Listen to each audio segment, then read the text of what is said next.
Béni soit l'Éternel. Arthur, qu'est-ce qu'on a reçu comme question? La question est la suivante. Pourquoi Dieu n'a pas caché l'arbre du fruit de la connaissance du bien et du mal? Encore, pourquoi Dieu n'a pas caché le serpent puisqu'il savait que c'était un danger dans le jardin? Ouais, ouais. Bon, voilà, c'est ça. Merci, merci Arthur. Ce que je vais dire, c'est une question qui revient tout le temps. C'est la question comme euh, les yeshivot viennent de le dire. C'est pourquoi Dieu n'a pas caché l'arbre du fruit de la connaissance du bien et du mal. Lui, il pouvait cacher cet arbre pour ne pas que l'homme prenne cet arbre pour manger. Certains vont aller plus loin.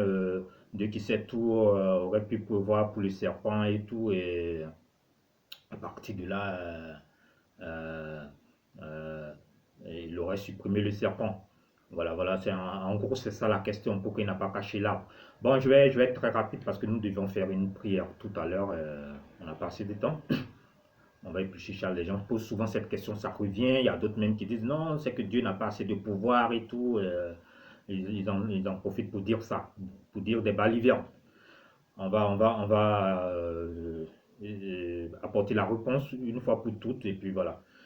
Voilà, il s'agit d'un arbre, de la connaissance du bien et du mal. Il y avait plusieurs arbres dans le jardin, plusieurs arbres, parce que l'homme devait, ayant le dessus sur la terre, c'est lui qui a la capacité, n'est-ce pas, de consommer tous ces arbres, de s'occuper, parce que s'occuper aussi, c'est une manière de consommer, c'est une manière de connaître ce pour quoi on travaille.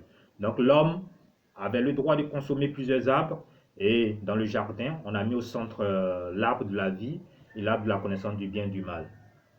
Euh, la symbolique de l'arbre, c'est quoi? C'est que l'arbre pousse dans le sol et l'arbre monte jusqu'au ciel quand c'est un véritable arbre.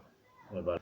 Euh, euh, euh, Quand vous avez le sous-sol et que vous avez plusieurs dimensions comme ça qui vont dans l'air, euh, la symbolique est grande. C'est-à-dire que l'arbre fait plusieurs dimensions. Et l'homme étant créé à l'image de Dieu, qui est une dimension manifeste, l'homme alors a quelques attributs de Dieu, puisqu'il a l'image de Dieu, mais ça ne fait pas de l'homme un Dieu, puisque l'homme n'a pas été façonné dans l'esprit achevé de Dieu. Il a pu avoir quelques substrats de l'esprit de Dieu, mais pas l'esprit même achevé, tel l'homme à l'image de Dieu.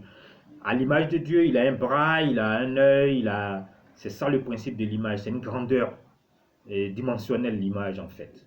C'est-à-dire que vous pouvez avoir l'omniprésence parce que vous avez le bras, l'œil, l'oreille qui est une dimension, l'œil qui est une dimension. Tout ça fait l'image de Dieu.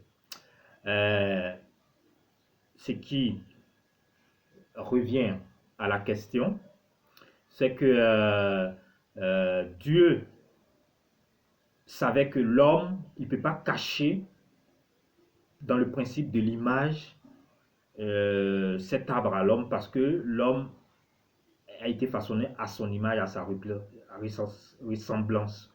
Si vous façonnez quelque chose à votre image, cette chose a comme votre principe, cette chose a votre attribut concernant l'image. Vous ne pouvez pas cacher quelque chose à quelqu'un qui a votre image en tant que tel, de façon métaphysique. Hein. Si vous voulez faire l'expérience, à vous de voir après.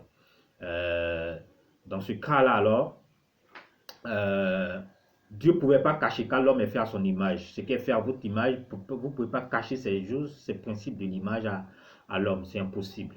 Alors, ça revient à quoi? Ça revient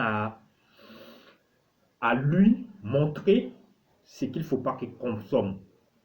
Et l'homme ayant le libre arbitre, l'homme ayant le libre arbitre, euh, du fait qu'il a l'image de Dieu, Dieu lui a donné aussi le libre arbitre en tant qu'être. C'est ce qui fait l'homme. Puisque l'homme n'est pas comme les animaux n'ont pas cette hauteur du libre arbitre. L'homme, si. il a la hauteur du libre arbitre. Dans ce cas alors, l'homme choisit le bien ou le mal. Si Dieu dit ne mange pas de tels fruits, ça sera parmi tous les fruits, c'est un seul arbre qui a été dit que ne mange pas d'un seul arbre. Pour voir alors si l'homme, dans son libre arbitre, aura l'affection de Dieu.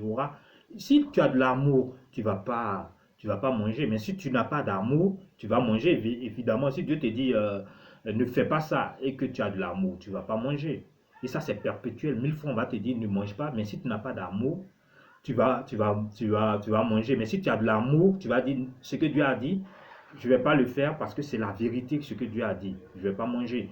Il a dit que je vais mourir. Donc si j'ai de l'amour pour moi-même et pour Dieu, je ne vais pas manger. Parce que non seulement il faut avoir de l'amour pour soi-même, pour ne pas manger, pour ne pas mourir, et l'amour pour Dieu, parce que si tu manges, tu sais que Dieu ne va pas être content.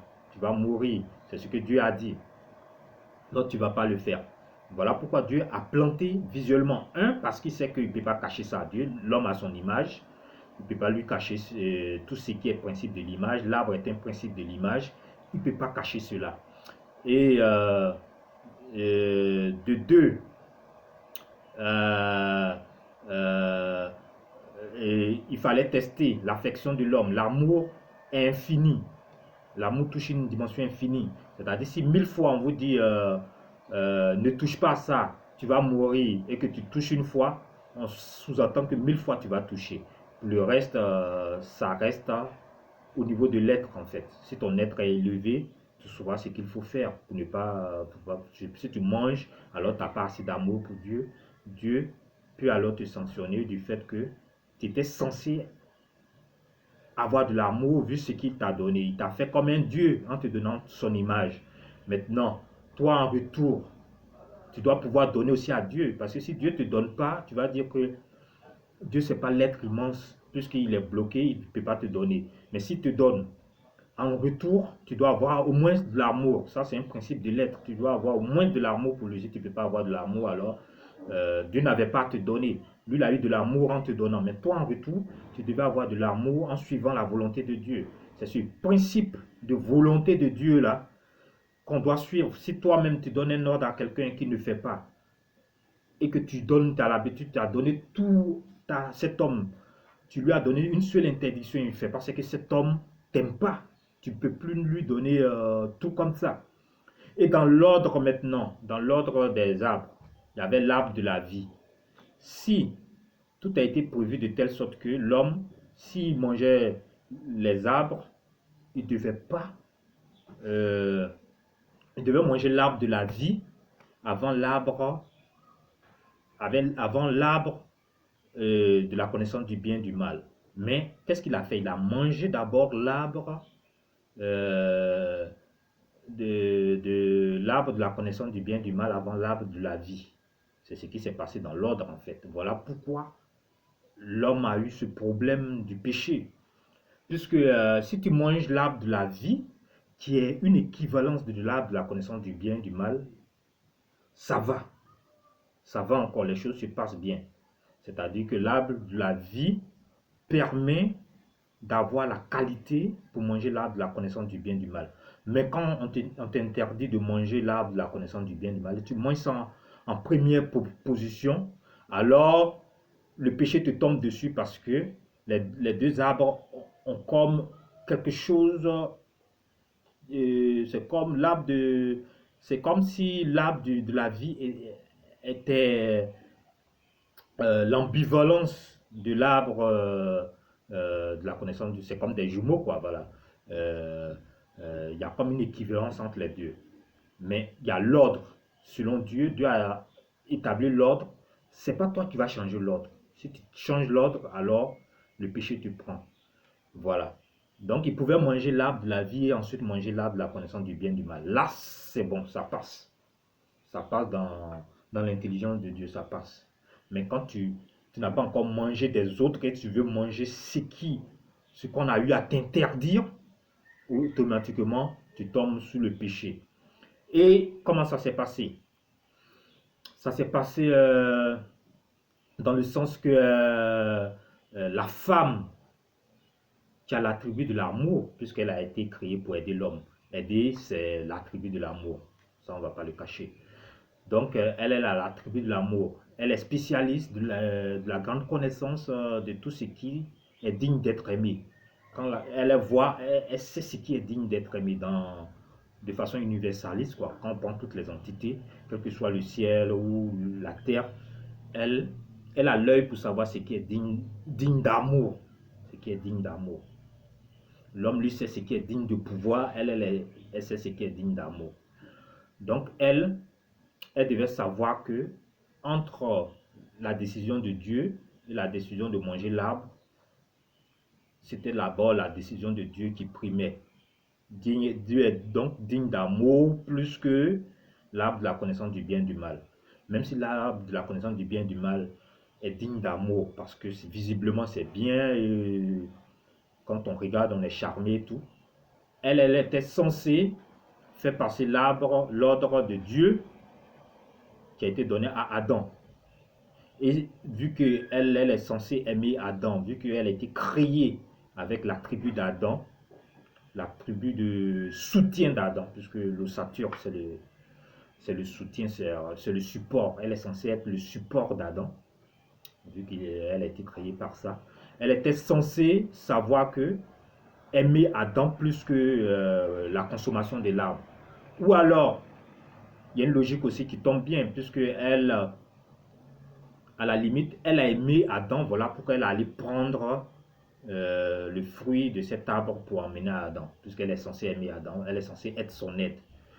Et voilà pourquoi elle est tombée facilement dans le péché, puisqu'elle voulait que son homme soit Dieu, en quelque sorte. Elle voulait que son homme soit Dieu. Mais le X, c'est quoi? Elle a consommé avant Adam. Donc elle a péché, vu qu'elle-même voulait être Dieu avant l'homme qu'elle est censée aimer et qu'elle est censée aider. Donc elle a commis le péché et ensuite elle donne à Adam.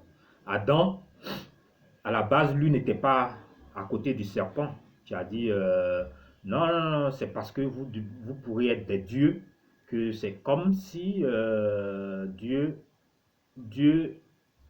était un menteur en fait. Le serpent a fait croire dans sa falsification que qu'ils allaient être des dieux. Mais il y a quelque chose de vrai dans cela, mais c'est parce que le serpent n'a pas achevé comme il faut. Il dit, vous allez être comme des dieux, mais il ne dit pas, vous allez être comme des dieux, mais vous allez mourir. On peut être comme un dieu, mais ne pas avoir longue vie et mourir. Voilà.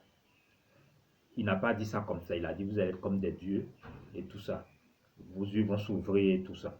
Ce qui est déjà un péché. Donc lui, il a l'attribut, puisque dans la Bible on dit c'est un être assez avisé. Son pouvoir c'était l'information en fait. C'était ça son pouvoir à lui. C'était ça son attribut. On l'a créé en fait pour avoir de l'information. Voilà pourquoi il était très avisé parmi tous les autres animaux. Il avait cet attribut de l'information. Donc il savait, d'un regard, lui peut savoir déjà l'information. Et même les mystiques d'aujourd'hui, quand ils veulent souvent les principes d'information, c'est la magie du serpent ils utilisent pour avoir les informations, pour avoir de la connaissance et tout. Donc aujourd'hui même ça prévaut. C'est pour dire que lui, son péché, c'est qu'il avait la qualité de connaître les informations. Donc c'est là qu'il pouvait agir. Mais il n'a pas respecté le principe de Dieu, parce que Dieu l'a créé pour avoir l'information achevée. Mais là, il n'a pas eu l'information achevée, il a péché donc dans sa capacité tu aurais dû aller vers Dieu. Parce que si tu as la capacité pour aller vers Dieu, tu aurais dû avoir l'information achevée. Vous serez des dieux, mais vous allez mourir. Dieu n'a pas menti. Et dans l'ordre d'Adam, lui, il ne devait pas se laisser dominer par sa femme, puisque elle est venue à le fruit, et il a mangé après pour se défendre. Il a dit, la femme que tu m'as donnée, qui m'a donné ce fruit-là. Il a un peu péché de ce côté-là aussi. Puisqu'il était censé être autoritaire sur sa femme et non la suivre comme ça. Voilà. Voilà pourquoi le péché de chacun a eu un certain pourcentage. Un grand pourcentage pour les serpents, disons, 60-50%, non, non, pas 50, disons 70% pour les serpents, euh, euh, 20% pour la femme et 10% pour l'homme. Ça a été graduel quoi, dans le péché, parce que l'homme, lui, il était censé avoir le dessus sur sa femme, mais il est un peu et on peut dire que son péché devient moindre du moment où c'est la femme qui s'est laissée tromper en prenant ce fruit. Et comme elle a mangé ce fruit en route, elle a eu un pouvoir divin en route, en chemin, et elle est arrivée à Adam avec le pouvoir qu'elle a eu en chemin. Donc ce pouvoir qu'elle a eu en chemin lui a donné une capacité de dominer mystiquement Adam au moment où elle lui donnait.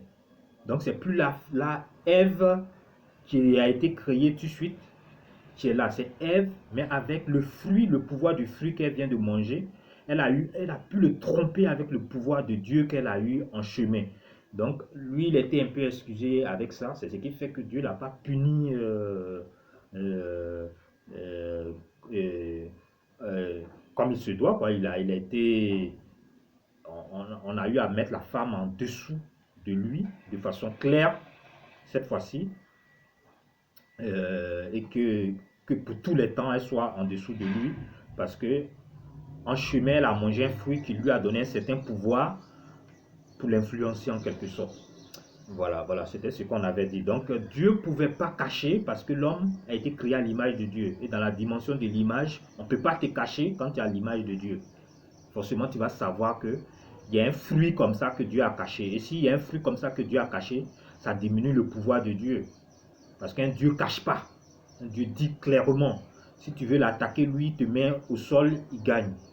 À tous les coups, il est plus puissant que toi. Il n'a rien à cacher. Voilà ce que c'est qu'un Dieu. Il peut, dans les principes de l'esprit, il peut te cacher certaines choses dans le principe de l'esprit. Parce que l'homme n'a pas l'esprit achevé de Dieu. Il a l'image achevée de Dieu, mais n'a pas l'esprit achevé de Dieu. Donc, ce qui est des principes de l'esprit, Dieu peut cacher ces principes de l'esprit. Mais l'arbre, ce n'est pas un principe de l'esprit, c'est un principe de dimension, c'est un principe d'image. Dieu ne pouvait pas lui cacher cela. Voilà. Et Dieu, l'homme avait le libre arbitre. On te crée avec le libre arbitre parce qu'on veut que tu aies un certain niveau de pouvoir. Sinon, les animaux n'ont pas le libre arbitre comme l'homme. On te laisse choisir le bien ou le mal. C'est ça qui fait la puissance de l'amour. Si on te laisse choisir l'amour en bien ou l'amour en mal, c'est ça qui fait la puissance. Si on ne te donne pas ce pouvoir de choisir, tu deviens comme un robot, tu choisis le bien forcément, tu deviens comme un animal, un animal pur qui ne choisit que du bien. Tu vois, il n'y a pas le principe d'amour alors qui surgit en toi. Mais si tu choisis le bien, soit tu te laisses choisir le bien ou le mal en libre arbitre, si tu choisis le bien, comme moi j'ai ordonné le bien, alors tu, tu me montres ainsi que tu as de l'affection pour moi, tu deviens un être de qualité parce que tu as choisi le bien que Dieu a établi. Parce que le libre arbitre te donne un test pour montrer que tu fais un choix bien, un choix vers Dieu, que tu combats pour Dieu comme Israël combat pour Dieu. Donc c'est comme des préludes à Israël en fait. Israël, c'est le choix du bien, puisque tu choisis en fait Dieu dans le principe du bien, comme prélude de ce qui va venir après. C'est ce grand choix de l'homme du bien qui donne son libre arbitre. Sans ce grand choix de l'homme, il n'y a pas de libre arbitre. Tu deviens comme un robot. Dieu dit, j'appuie le bouton et il va. Comme certains animaux. Dieu d'accord dit qu'il élève ses ailes et il va. Ou bien certains anges où Dieu dit, bon, allez, je l'emmène dans telle dimension et il va. Ce que Dieu dit, il répète exactement ce que Dieu dit. C'est comme ça que certains anges fonctionnent. Hein. Dieu peut parler à travers lui comme s'il parlait à travers des baffes et c'est réalisé. L'homme, c'est différent. Il a été créé pour avoir le libre arbitre. Voilà. Dieu peut pas dire, Dieu peut connaître son avenir, mais en option. C'est-à-dire que Dieu peut dire dans l'avenir, il peut choisir le bien ou le mal en option. En option. Tel qu'il connaît la performance de l'homme. Dieu se dira, si on met de l'or là, beaucoup d'or là, l'homme pourra voler ou pas. Dieu peut te dire ça dans l'avenir, mais en option, dans son intelligence. En option, il pourra dire, l'homme pourra voler, ou il va prendre, il va m'emmener, ou ça c'est des options d'avenir. Mais à cause de son libre arbitre, il ne va pas dire non, il ne volera pas. À cause de son libre arbitre. Parce qu'il faut il faut laisser à l'homme son libre arbitre pour démontrer qu'il est avec Dieu. Si tu ne lui laisses pas son libre arbitre, tu ne sauras jamais qu'il est avec Dieu. Parce que tu as fait de lui un esclave, tu ne sauras jamais qu'il est avec toi. Voilà ce qu'on avait à dire ce matin. Bon, voilà, on doit faire une prière. Donc, béni soit l'Éternel, et j'espère que la question ne va plus se poser. Parce que les gens reviennent sur cette question sans connaître les principes du libre arbitre, sans savoir les attributs de l'homme, sans savoir que quand tu as été créé à l'image de Dieu, on ne te cache pas. On ne cache pas l'arbre parce que tu as été créé à l'image de Dieu. Béni soit l'Éternel, qu'il est Dieu. Amen.